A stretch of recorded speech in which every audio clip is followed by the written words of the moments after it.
Hello everyone, my name is Bianca Najera Roselle, and I'm the Training and Technical Assistance Coordinator for the New Jersey Self-Advocacy Project. Today we are going to be talking about how to start a new group. So let's get into it. Let's start off by asking ourselves why. Why do you want to start this new group? Why are you getting this group together? And think about what type of group it would be. Would it be a mandatory group, or would it just be a recreational, fun kind of group? What would be the goals of this group? Who would be the intended members of this group? All of these questions can lead you to the big question as to why overall do you want to start this group? What is your intended purpose for getting this group together? And this is where you want to start off. Why? Once you have the answer to these questions and you're ready to get your group started, you want to start developing a list of ideas for your group. You want to get things ready, like a mission statement, for example. What is your group about? What's the purpose for it? You might want to list a couple of goals. What do you want to get out of this group, for example? What do you want to achieve with this group? You want to think about, maybe you might want to have a board group. So you might want to think about different officer positions that you might want to have. Maybe you want to have a president for the group, a secretary, these different positions for your group if you want to have a more formal group. And you also want to name your group. You want to be really considerate when choosing the name for your group, depending on what the group is going to be about. You want to make it something that helps people relate it back to what the group is about. You want to think about what the responsibilities of the group are going to be, what's going to be required out of this group.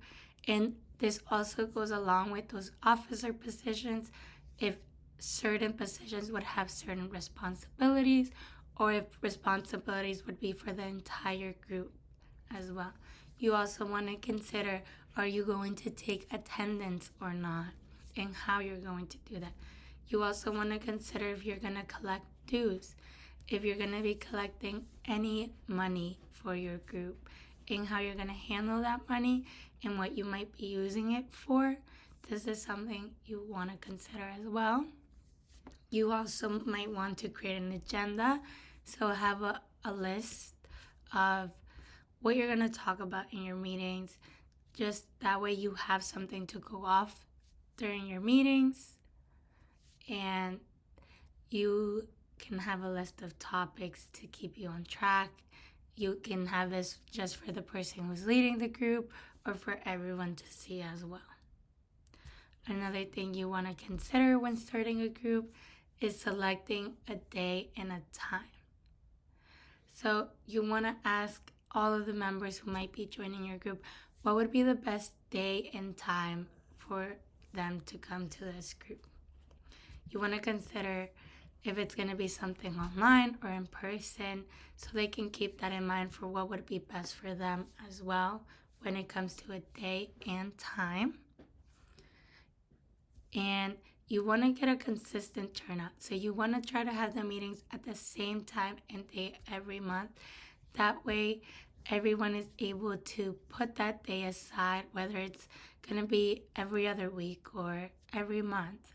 For example, everyone can keep that day aside and know they have to go to this group. Remember, once you get your group started, this can definitely change. You may start to see that people arrive late more often, or maybe they're arriving really early, or you see that another day might work a little better than the one you're doing. So you can always start the group with a day and time, and a little later, once you've had a couple of meetings, talk to the group and talk about changing it to a different day or time that you see might work better. But you do want to try to stay as consistent as possible so people can try to set that day apart for this group as well. You also want to consider the location for your group. So depending on the kind of group, you're thinking about having, you might need a more quiet area. Or maybe you're doing a recreational activity, so you might look for a place where you can do that activity. So it's really important to find a steady location, a location that's going to be consistent where you can hold most of your meetings.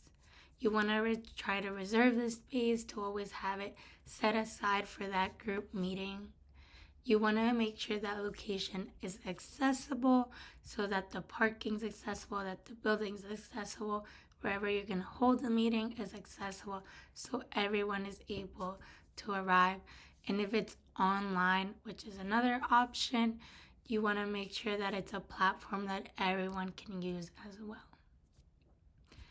If you need a quiet location, you want to make sure that it's private as well. So, for example, we can say libraries are quiet, but maybe you want to have everyone talk in the group. So they might not feel comfortable because other people can hear. So you might want to look for different areas where you can find quietness and privacy as well. If you are going to have an in-person group meeting, you want to consider where everyone is coming from. Try to choose a central location that might be at about the same distance from everyone. So you want to find a location that's good for everyone, that everyone can come to this location, or if it's online, it's a platform that's easy for everyone to use as well. Another thing you want to do is spread the news. This is one of the most important things you can do when starting a new group. So whether that be creating physical flyers to hand out or creating posts to put on social media, you want to use as many resources as you can to promote your group, especially when it's starting. And one of the things you can do is create a calendar. If you know maybe the entire year or just a couple of months what days you'll be having the meeting, the time, you want to create a calendar. That way anyone joining your meeting can know what days and times you meet, or anyone who's already in your group can have that calendar to stay organized and set those days apart for your group as well, including things like day, time, address, contact information on these items that you're going to be sharing is a great way to get more attendance at your meeting as well. Another thing you can include on these promotion items is the name of your group, a short bio of what the purpose of your group is. You can also include your goals on it, whatever you think would grab the attention of someone to join your group. And social media is one of the biggest ways to promote your groups nowadays. A lot of people get their information from social media. So platforms like Facebook, Instagram, and Twitter are one of the bigger known ones today. So you want to consider using those, creating those social media accounts and staying active and posting on them as much as you can. That way you can grab new members' attentions and you can keep the current members informed as well. Before the first meeting, you want to make sure that you're prepared ahead of time. So this might be one individual person or it might be a group of people coming together to form a group. So keep that in mind. So some things you want to prepare ahead of time is maybe an attendance sheet. So are you going to be taking attendance or not? And how are you going to do that? You might be getting a lot of questions before the group even starts as well. So you might want to write those questions down and have an answer prepared for them. As you see, you're getting a lot of the same questions. You might be able to answer them in a couple of first meetings, and that way everyone's informed. You want to share a bio about the group and everyone who's going to be leading it as well. That way everyone participating in the group is aware of what the group is about and they get to know all of the leaders a little bit better as well. You might want to consider creating an agenda as well. So an agenda could be a list of all the topics you want to talk about. If you want to be really organized, they can be in a set way that you want to talk about it, what you want to talk about first and what you want to talk about last. It can be a great way for everyone to stay organized.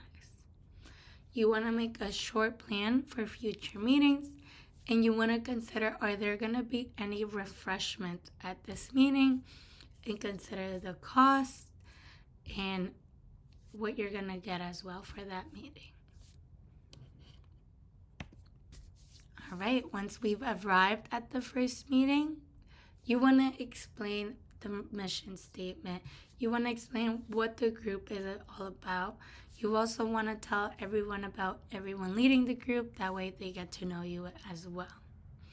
You want to let the group members know about all the goals that are going to be involved for this group, what you're expecting out of this group as well. You want to take this first meeting as an opportunity to take questions, get ideas from members, see what they might want, what they might expect from the group. You might get new ideas for your group as well. You also want to think about whether it's going to be one person leading the group, or if it's going to be a group of people, or is it going to be a more conversational group where everyone's going to be involved?